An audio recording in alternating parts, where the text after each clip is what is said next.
Monday, plus $1.53. Tuesday, plus 190. Wednesday, plus 296. 3 straight days, 3 green candles, 586 of gains stacked on top of each other. Silver was ripping. Momentum was building. The breakout was real. And then Thursday morning happened. Between 10 a.m. and 1 p.m. Eastern Time, $5.09 to $5.67 of those gains evaporated. 3 days of work, 3 days of accumulation, 3 days of bullish momentum, destroyed in approximately 3 hours.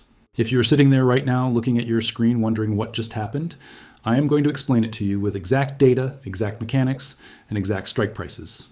Because this was not random. This was not a surprise.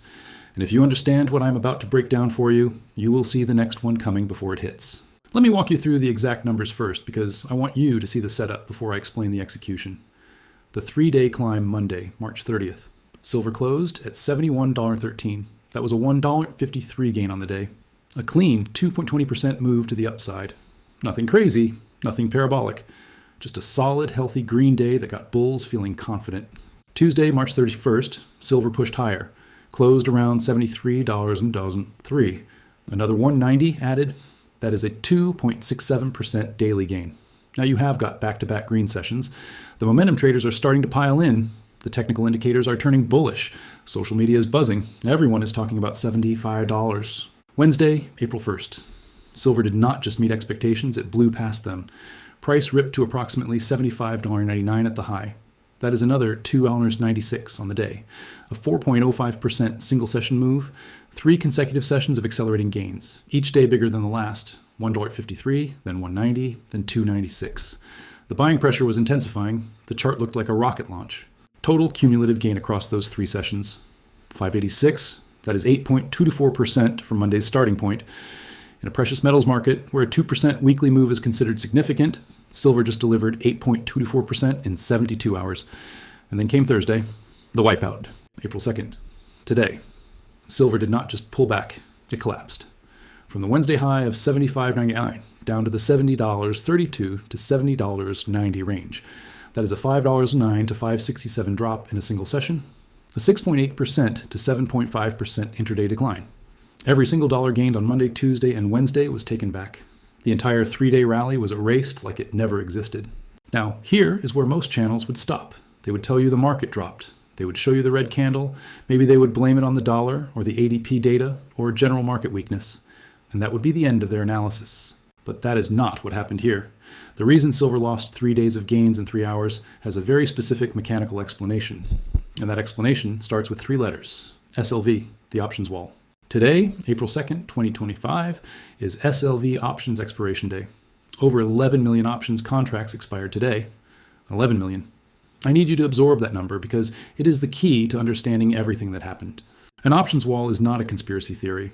It is not manipulation in the traditional sense. It is a structural feature of how the options market mechanically functions. When you have massive concentrations of open interest at specific strike prices, those strikes become gravitational zones.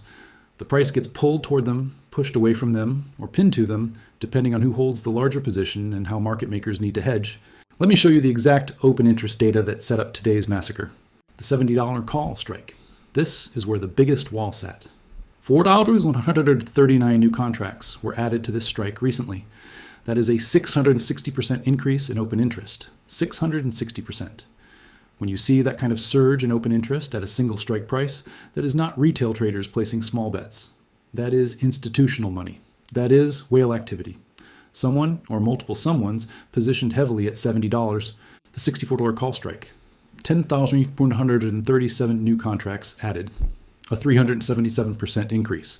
Over 10,000 contracts stacked at a single strike price below the current trading range. Think about what that means. Someone placed a massive bet that silver would be above $64 at expiration. That is not a speculative moonshot bet.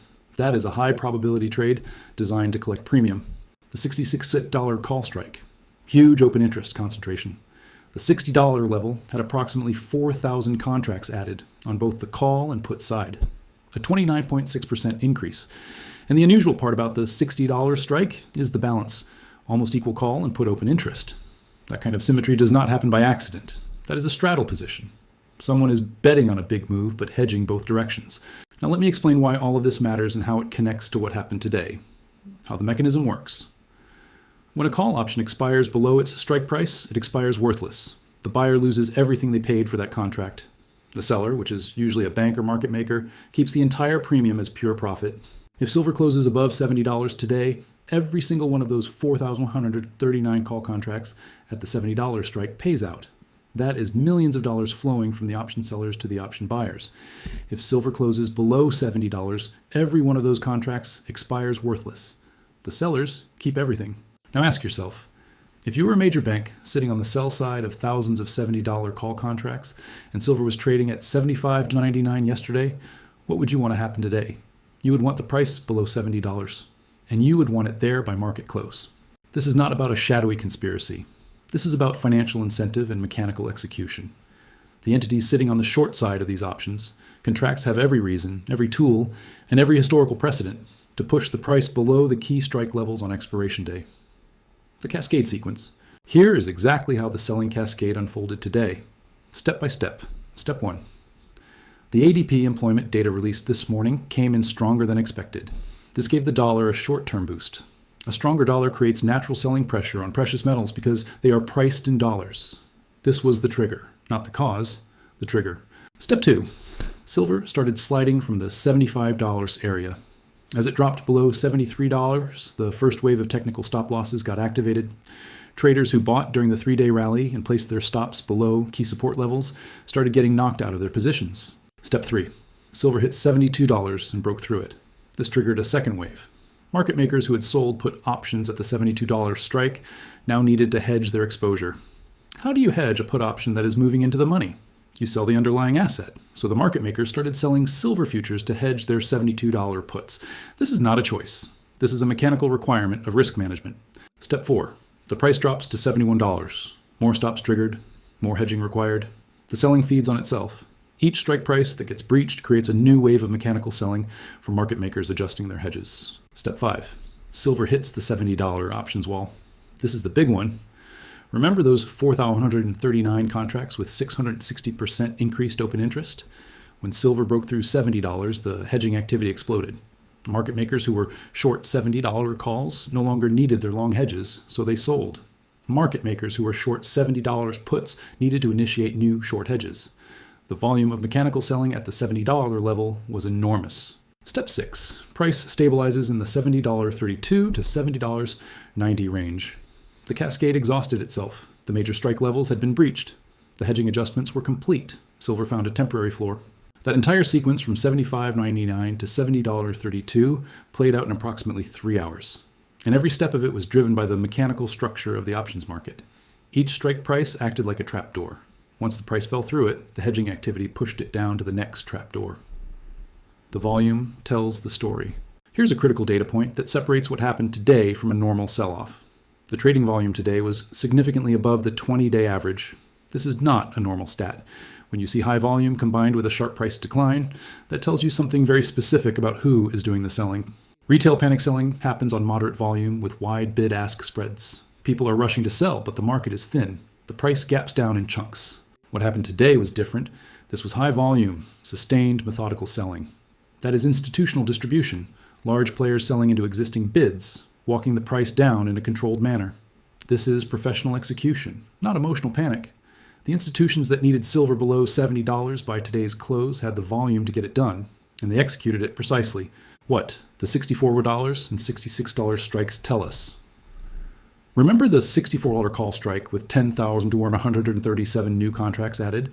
That 377% surge? Here is what that tells us about how the big players were positioned. If you are a bank or a large fund and you sell the 10,137 call contracts at the $64 strike, you want silver above $64, but you are comfortable with it being anywhere above that level. You sold those contracts when silver was trading in the 70s, which means you collected a massive premium on contracts that were already deep in the money. But here is the key. To make maximum profit, you want silver to close as close to $64 as possible without going below it. Every dollar above $64 costs you money on those contracts. So the ideal scenario is silver drops from $75 to right around $64 to $66 and stops there. Is that what is being set up? Look at the open interest concentration at $66. The $66 strike was one of the heaviest open interest levels in the entire chain. If someone wanted to pin silver at a specific price for maximum options profitability, $66 would be a prime candidate.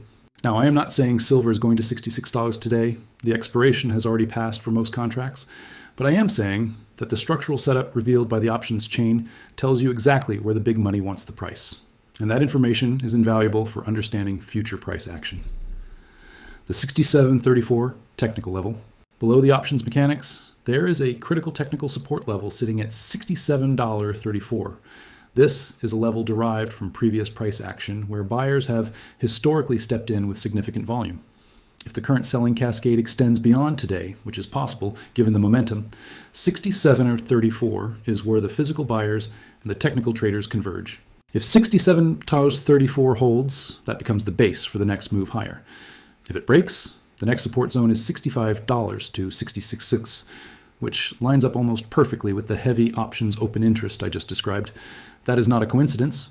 When technical support levels align with options, strike concentrations, the price tends to gravitate toward those zones because the mechanical forces and the human trading behavior are both pointing in the same direction. Why this was not manipulation, but something worse. I want to be precise about this because I see a lot of people in the silver community immediately screaming manipulation every time the price drops. What happened today was not manipulation, in the sense that someone illegally pushed the price down. What happened today is worse. It is the legal, structural, completely transparent mechanical function of a derivatives market that is multiple times larger than the physical silver market it supposedly tracks. There are over 11 million SLV options contracts that expire today. Each contract represents 100 shares of SLV. SLV holds physical silver in its trust. The notional value of these options contracts dwarfs the available physical silver supply. The tail is wagging the dog. The paper derivatives market is determining the price of the physical metal, not the other way around. And on expiration days, when all of those contracts settle, the hedging and de-hedging activity creates massive price swings that have nothing to do with actual silver supply and demand. Nobody woke up this morning and decided they did not need silver anymore. No mine suddenly discovered a billion-ounce deposit. Industrial demand did not fall off a cliff. Nothing changed about the fundamental value of silver between yesterday and today. What changed is that 11 million options contracts needed to settle, and the mechanical process of that settlement created a selling cascade that erased 3 days of real price appreciation. How to spot. The next one. This is the part that actually matters for your future positioning. Now that you understand the mechanism, here is how you identify the next options wall before it activates. First, know the expiration dates. SLV options expire on the first Thursday of each month. Put that in your calendar. Mark it every month. Second, check the open interest 5 to 7 days before expiration. Look at which strike prices have the heaviest concentration of contracts. Those are your walls. If you see a massive buildup at a specific strike, that price is going to act like a magnet on expiration day. Third, watch for unusual open interest changes. When a strike goes from 2,000 contracts to 10,000 contracts in a few days, that is not organic retail activity. That is a whale positioning. And that whale is going to defend that position on expiration day. Fourth, look for the asymmetry. If one strike has heavy call open interest and almost no puts, the sellers of those calls want the price below that strike. If one strike has heavy put open interest, the sellers of those puts want the price above it. The direction of the pressure is revealed by the positioning. Fifth, monitor volume on expiration day itself. If you see volume spiking above the 20-day average in the first 2 hours of trading, the cascade has started. The mechanical selling is in motion. That is your signal that the options wall is being activated. This is not prediction. This is reading the market structure that is publicly available data. The options chain is not secret. The open interest numbers are not hidden. The expiration dates are on every financial calendar. The information is right there. Most people just do not know how to read it. What comes after the massacre? Here is the data point that should get your attention. After every major options expiration sell-off in the past 18 months, silver has recovered within 3 to 7 trading sessions. The expiration creates an artificial selling event. Once that event is complete, once the contracts are settled and the hedges are unwound, the artificial selling pressure disappears, and the natural supply-demand dynamics reassert themselves. Those natural dynamics have not changed. Global silver demand hit record levels in 2024. Industrial consumption is at all-time highs, driven by solar panel production, EV manufacturing, and electronics. Mine supply has been flat for a decade. The deficit between annual production and annual consumption is over 200 million ounces and growing.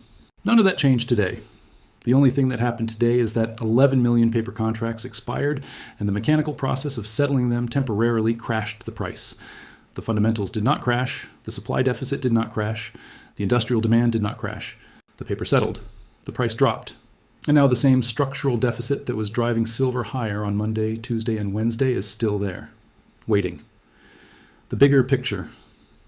Most people miss. Every month, this cycle repeats. Silver builds momentum, prices climb. Retail traders get excited. Call options get loaded up at key strike prices. And then expiration day comes, and the mechanical selling wipes out the gains. This is not a bug in the system. This is the system. The options market creates predictable, repeatable patterns of price suppression around expiration dates, and the entities that understand this cycle use it to buy physical metal at artificially suppressed prices, while retail traders panic sell. The question is not whether this is fair. The question is whether you understand it well enough to position yourself on the right side of it. The people who bought silver at 70.32 today, after the cascade exhausted itself, are going to look very smart in 7 to 10 days when the price is back above $73 and climbing toward the next expiration battle. The people who panic sold at 70.50 because they saw 3 days of gains disappear and assumed the sky was falling are going to be buying back higher. This is the game. The options expiration creates the dip. The fundamentals create the recovery. And the cycle repeats every single month. Now you know the mechanism.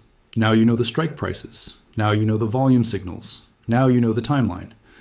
The next SLV options expiration is already on the calendar. The open interest is already building at specific strikes. The walls are already being constructed. The only question is whether you will see them before they activate or after. That is everything for today. Real data, real mechanics, no filler. If this level of analysis is what you want on this channel, subscribe and turn on notifications, because the next options wall is already being built, and I'm going to show you exactly where it is before it activates.